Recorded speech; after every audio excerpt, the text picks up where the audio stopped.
The United States Army Air Force is off for Berlin. Ready for war, sir. Ready for war. The magnificence of the courage and fortitude of the Korean people defies description. Other battles were raging in the streets of Saigon. We today have concluded an agreement to end the war and bring peace with honor in Vietnam. There has been unusual American air activity in the area of the Persian Gulf. We are determined to knock out Saddam Hussein's nuclear bomb potential. Afghanistan is a war that we had to fight and we have to win. This is Veterans Chronicles. For the next hour, join our honored roster of heroic soldiers, sailors, and aviators, recalling and retelling their personal stories. From World War II, this, ladies and gentlemen, is the end of the Second World War, to the present day. In Afghanistan and Iraq, 50 million people are now living in freedom. Now, the American Veterans Center and Radio America present Veterans Chronicles.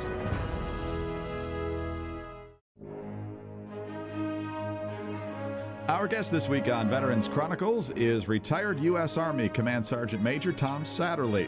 He spent the vast majority of his time in uniform in Special Forces, including the elite Delta Force.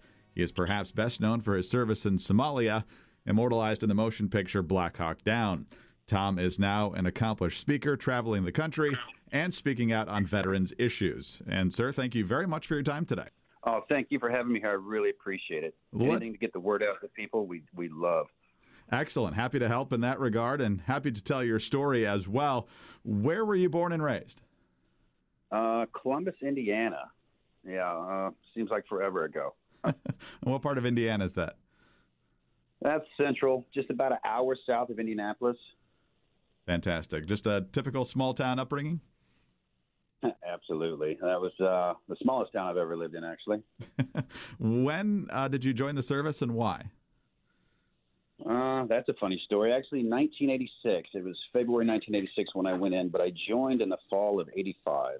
A friend of mine had joined the Army, and he went off to basic training, and I was actually building houses at the time, and it kind of thought that's where my life was going to lead me, was just in construction for some reason. And he came home from basic and AIT and was getting ready to go to Germany for a couple of years and was telling me all about basic training and AIT and how great and wonderful it was.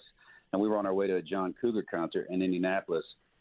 And so kind of on that drive north to Indy, I had made that decision in the car that I was going to join the Army. It just sounded so great, and I had no idea what I was going to do, but found a recruiter in Indy and told him I wanted to be in the medical field, and he kind of talked me into being a combat engineer, you know, like you like to blow things up and build things, right? And I'm like, well, yeah, that sounds cool, I guess. And, you know, you find out later he had a quota to fill, I'm sure, but it all turned out pretty well. Ended up going to the concert that night, and then we drove back home from Indy, and I ended up telling my parents later, I think the next morning, which they obviously freaked out a little bit, but that was kind of the thought process and the time I put into joining the Army. It was just that drive north to Indianapolis. It kind of just gave my life purpose when I wasn't expecting it. And once you reported, where did they send you? Went to Fort Leonard Wood for basic and AIT in February, and was OSIT one station unit training there for about 3 months, and I think it was June, and I got assigned to Germany myself. So I went to Vilflecken, Germany, and I had a 2-year assignment there, but I ended up getting married after AIT to a girl I'd met in high school before I went to Germany, so that extended my tour to 3 years in Germany, and the entire time at Vilflecken as a combat engineer there. At what point did you get involved with Special Forces? I didn't know it at the time that I was actually kind of leaning that path. I was just going to do 4 years in and out, get college money, you know, pay my parents back for the money they spent on me that I kind of blew, and just do the 4 years, get some $25,000 and go off to college. But our platoon sergeant in Germany was a former Hungarian sergeant, and he had been exposed to different types of things in Europe, so he had access that a lot of guys didn't have access to for training. So he took us to French commando school. We were the first platoon to go intact to French commando school, and we got a little taste of that for that month-long training course. And then he took us to down in Austria, down in Switzerland, a thing called the Swiss March. It's like 40 miles a day for 5 days. I think we did about 3.5 days of that, hiking through the mountains. And then he took us to platoon competence training in Bad Tolz, Germany. It was run by SF guys and Rangers down there, and that was pretty exciting. And I started leaning towards that path. So I started looking at re-enlisting to go Special Forces, but I had been promoted to E5 within like a year plus some days, and I couldn't get PLDC, which is a school you needed to re-enlist for the Bear program to go Special Forces. So they told me I needed to get that school first. Germany would not send me to the school because I had already been promoted. They were trying to send people that needed promoted from E4 to E5 to that school first. So I just kept getting kicked down the line. So I ended up re-enlisting for jump school just to get to Fort Bragg. And I think a day or two later, I got a letter accepting me to the Bear program, but I'd already re-enlisted, so I lost out on that bonus as well. So it still got me down the right path I wanted to go on. So I went to jump school and ended up at Fort Bragg, and then that's where I walked down to the recruiter and signed up for SFAS then. So that was about 89.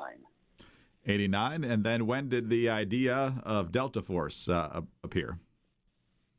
I had finished the SFAS and the Q course, and we were in language school at Fort Bragg. And I had like 4 months of language school to try to learn Persian Farsi. And two guys that had attended the Q course with me stopped over one day during lunch and started talking to me. I didn't realize they weren't in language school either. They just kind of showed up. And they told me that they were in Delta, and they thought that I had what it took to make it in the unit. And I really didn't know what it was yet. So they kind of told me what they could tell me about it.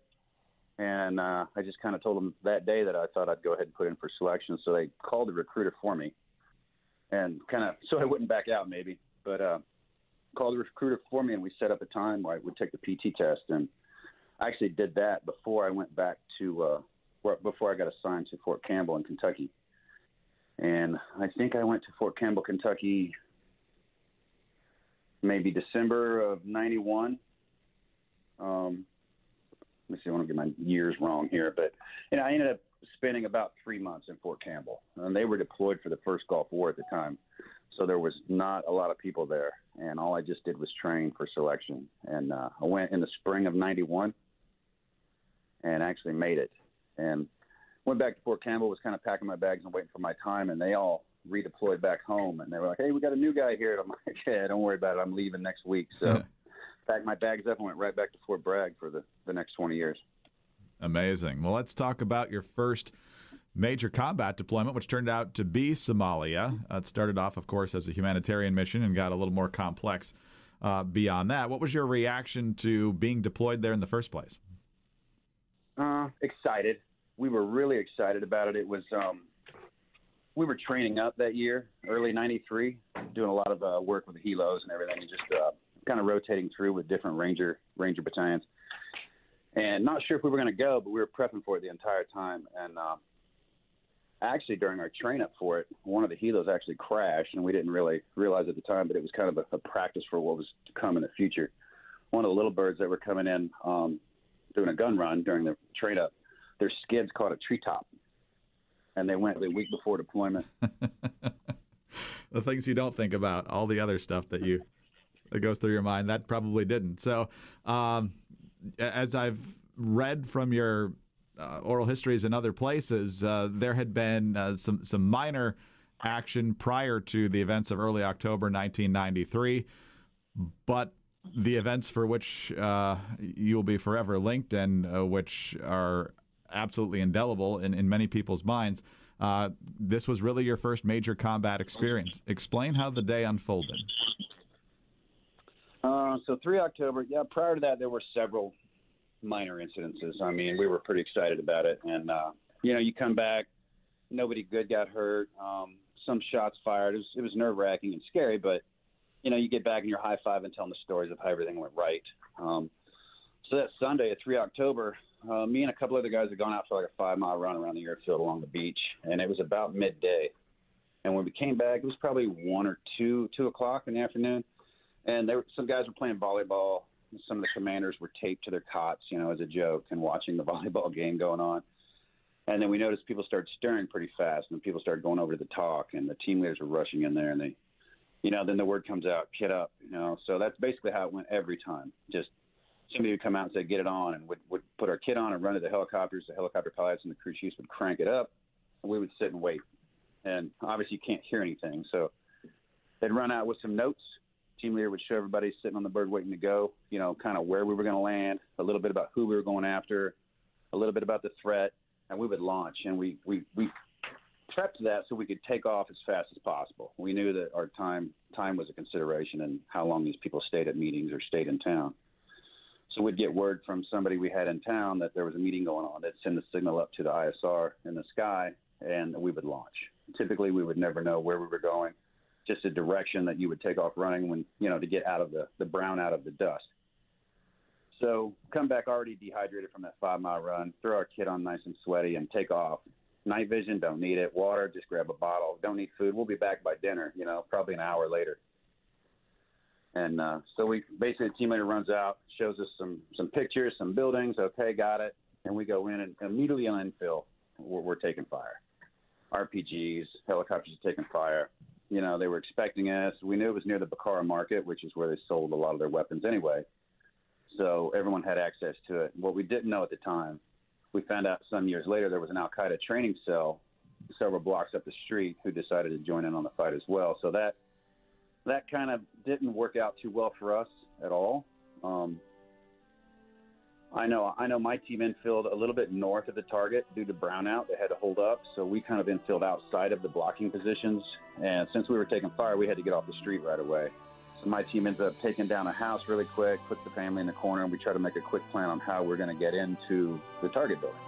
We'll be right back with Tom Satterly's amazing story from Mogadishu right after this on Veterans Chronicles.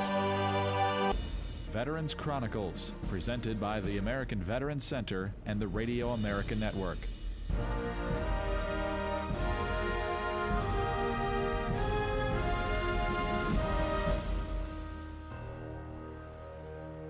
We're back on Veterans Chronicles. I'm Greg Corombos, honored to be joined today on the phone by retired U.S. Army Command Sergeant Major Tom Satterly. And, sir, you were just telling us about how things really started to get difficult in Mogadishu. Keep going, please.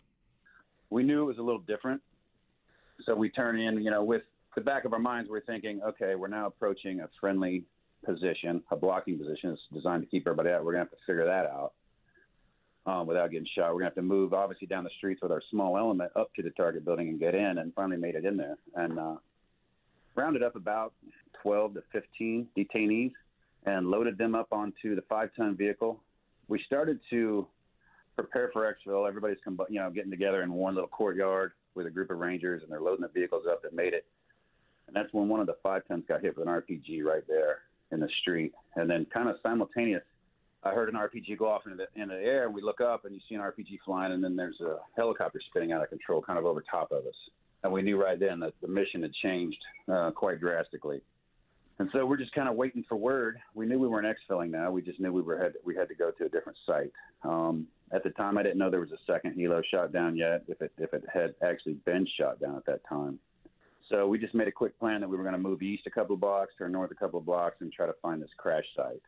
We've already had one Ranger fall off a 90-foot rope. He had to be exfilled back immediately by vehicle. The convoy was going to take the detainees back.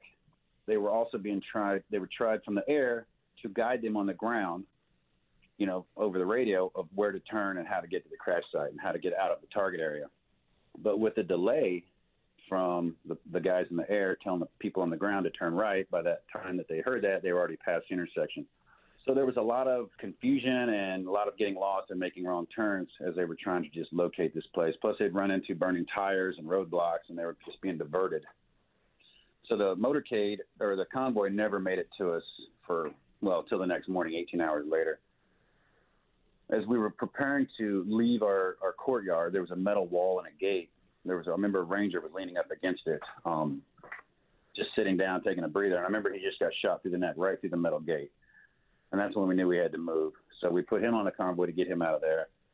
And our element starts to head east, partial on one side of the street, the other on the other side of the street.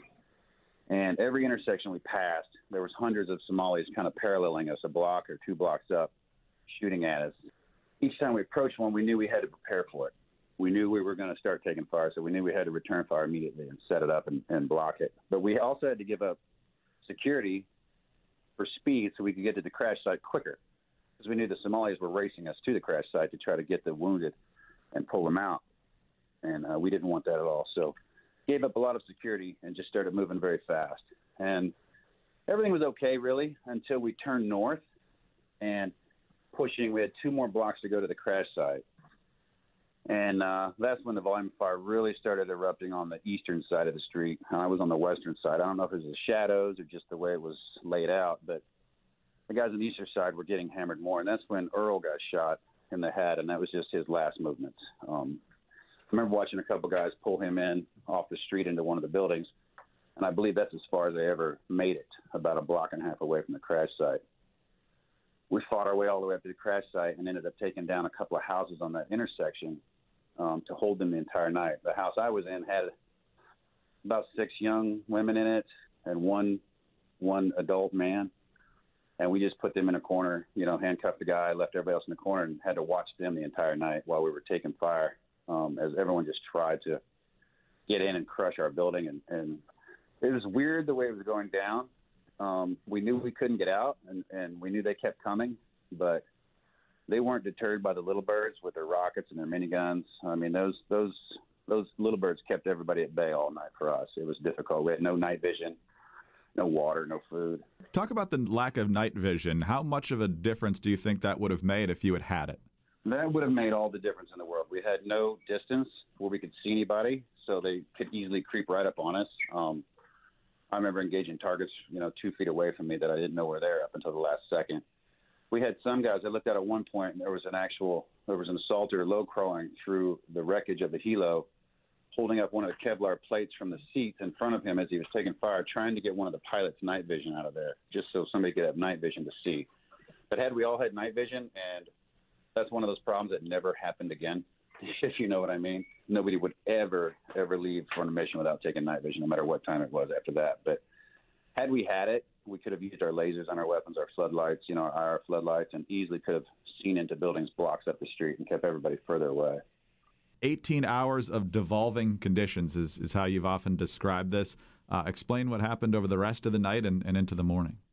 We had one of the Rangers actually bled out, ran out of medical supplies. We couldn't get his femoral artery. It kept climbing up into his thigh, so he just slowly bled out. Our house was pummeled with RPGs. We had huge holes in the house we were in. The house across the street had the same issue. We had Somalis walking right down the middle of the street and just pop up right there, right in front of us at the intersection. They didn't know where we were, and we didn't know they were there until the last second. All night they were crawling up at our windows and trying to launch RPGs at us or throw grenades in our windows. It was just, it was kind of a horrible night, really. And what was the plan when dawn came? What were you hoping you'd be able to do to get out of there? We were literally just waiting for the armored vehicles to make it to us, and we didn't know that they couldn't get down the small streets. So when they did make it to us, only 1 or 2 actually made it there. We used the Pakistani vehicle to pull the helo frame off of the pilots and got their bodies out, which is the only reason we stayed the entire night, and opened up the back of one of the armored vehicles, and they were just so full of wounded, it was like they just pulled the door shut. There was definitely no room to get in. So with less than half our force, we got back all over again. And it's just kind of a relentless process of attacking the enemy leaders over and over again. Just never give them any rest. A few minutes left in our conversation here, Tom, so I want to spend the rest of the time talking about the work that you and your wife, Jen, do now in assisting other veterans, but unfortunately to get there, we need to talk a little bit about how low you got following coming home, leaving the service, going to private life, which was a difficult transition for you, and ultimately you were at the point where you weren't deciding whether to take your life, but how. Explain how you got there and what happened. I got there by living the culture that we all live. When things happen, I got out in December 2010. I took a job in Jordan immediately within probably 10 days, and I started up a special forces training program in Jordan. It lasted about a year and a half, and that would be 3 months at a time, home for 15, 20 days, back for 3 months at a time, running these courses. And so I was kind of stable. I was kind of doing what I normally do, and I felt okay. And then when that job dried up, I ended up at home, laying on my bed all day, all night. I'd watch TV at night, sleep in the day. I did nothing, and I wasn't a part of anything. I had no idea what I was going to do. Finally got a job being a contractor, doing a little bit of what I did, and still I was drinking heavily. I was miserable. I was gaining weight. I was out of shape, and it was all my fault. I was trapped in it, and I didn't know. And all my friends around me, same thing, And I try to tell veterans nowadays, hey, let's drink, let's do that, blah, blah, blah, we'll party. And I'm like, you're just perpetuating the problems further. You guys got to knock that off. But I was to a point where we conducted training one day, and we had a film crew following us around, and we always watched that for AAR purposes after the fact. And we completed a day of training in Akron, Ohio, and we all headed back to the hotel, and we were supposed to meet in the lobby to get together. And I was sitting in the car with a pistol in my lap, trying to figure out, did I put it in my mouth or the side of my head? I don't want to really screw it up and be a vegetable and have somebody else take care of me the rest of my life and be miserable. I want to do it right. And then my phone vibrates, and it kind of scared me. I picked it up and looked at it. It was one of the film crews, like, hey, we're supposed to meet in the hotel lobby. You're not here. What's up? I'm like, oh, crap, I'm late for something. And thank God I had that still in my body, that I didn't want to be late for things, that I put my gun away, ran down to the lobby, like, hey, sorry, I'm late. I didn't tell anybody what I was doing until about probably 4 months later, when that person that had texted me was actually one of the female camera ladies. And I ended up talking to her more and more and more, and I ended up marrying her finally. But she had no idea for probably 4 or 5 months that she had actually saved my life by texting me. Not only did the text shake you back from what you were unfortunately planning to do to yourself to that point, but later on, as you started talking more and more to her, everything you kept bottled up from Somalia came out as well, correct?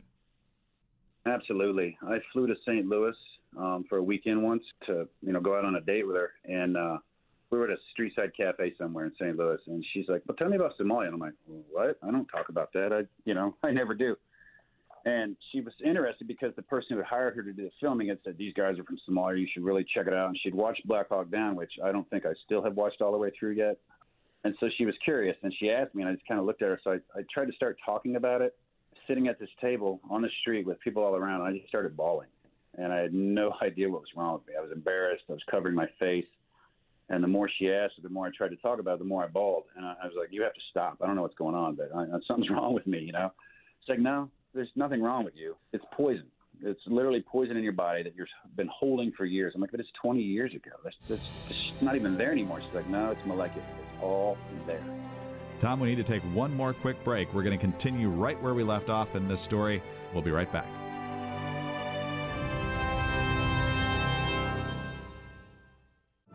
Thank you, veterans, for your service to our country. The great sea and air battle has been raging in the Solomon area since last Sunday. From the Radio America Network.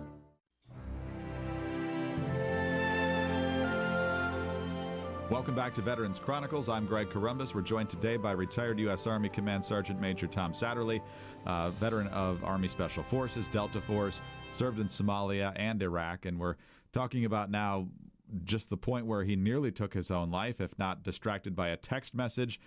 And Tom, I know that the person who sent you the text eventually became your wife, and she not only got you back on track with the text message at a vitally important time, but she also got you talking about Somalia, and that was equally important, correct?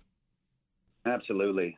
And the more I talked about it, and then the more she pushed me to go to counseling, and I would go to anger management counseling, which helped in so many other ways as well, and it led to other types of counseling, I started feeling a lot better. And then she turned me on to helping other people feel better. Like, how about your friends? How about your friends that are calling you weird right now, Oh, you're hanging around your hippie friends in St. Louis now? I'm like, yeah, okay, I get it. You're fighting it because it seems weird. It's not natural. So now all of a sudden I'm a hippie guy, right? Because I have emotions and feelings. And everybody we talked to from then on was the exact same story. Even 2 days ago, I posted something about bawling and crying, or somebody saw a video that I had done, and they hit me up in a private message. Oh, my God, me too. The guy was in Somalia with me in the unit. He got shot in the leg with an AK-47. He was in a little erector set with his calf for years. Went through all kinds of problems. 24 years later, he hits me up. I do the same thing. I can't stop bawling when I talk about Somalia.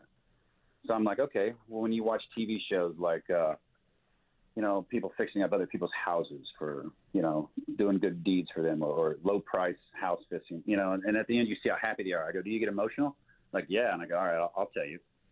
I've started crying watching TV before when people are happy, and I don't know why, It's weird. It's just you're letting out all that poison. Your body starts to feel better, and you start to heal.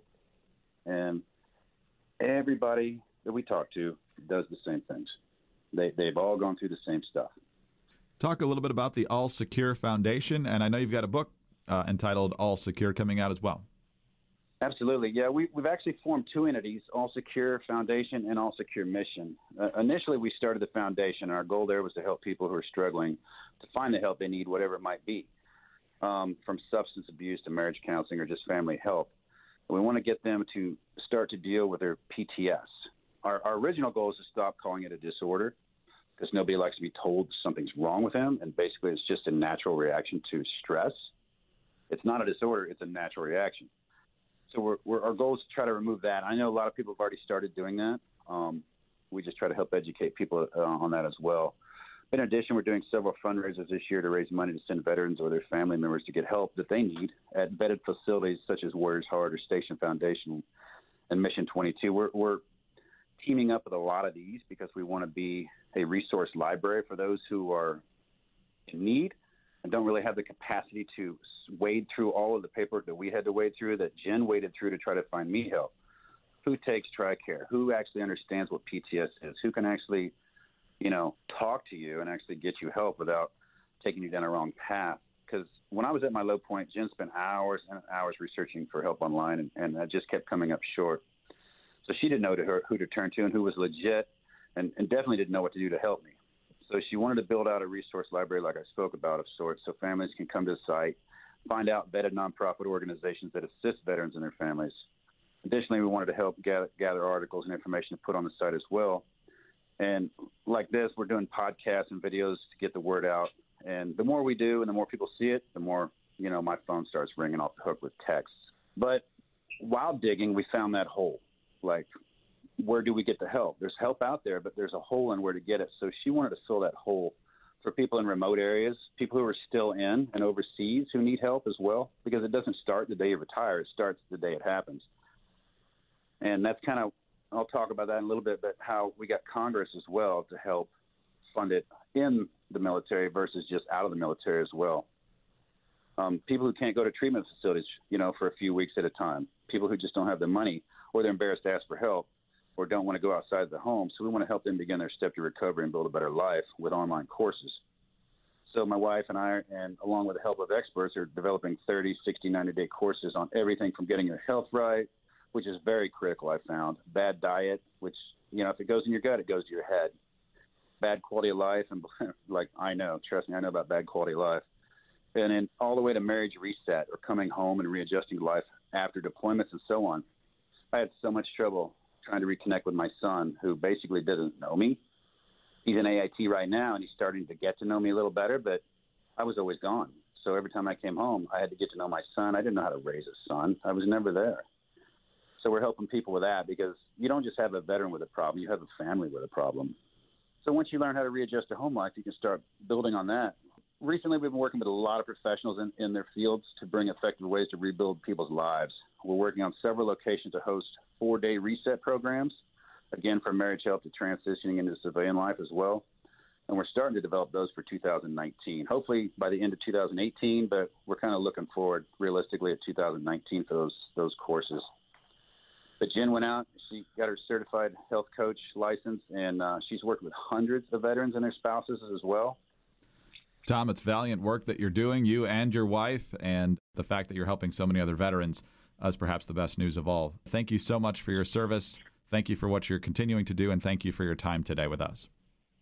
Thank you, Greg. Always my pleasure. I appreciate it. Absolutely. Retired U.S. Army Command Sergeant Major Tom Satterly, veteran of U.S. Army Special Forces, including Delta Force service in Somalia and Iraq that we've talked about, and now he is head of the All Secure Foundation and the All Secure Mission. I'm Greg Columbus reporting for Veterans Chronicles. This has been Veterans Chronicles, produced by the American Veterans Center and the Radio America Network in Washington, D.C. Veterans Chronicles is available wherever you are. Download podcasts of previous shows at tunein.com or Apple iTunes, or subscribe to upcoming podcasts at radioamerica.com.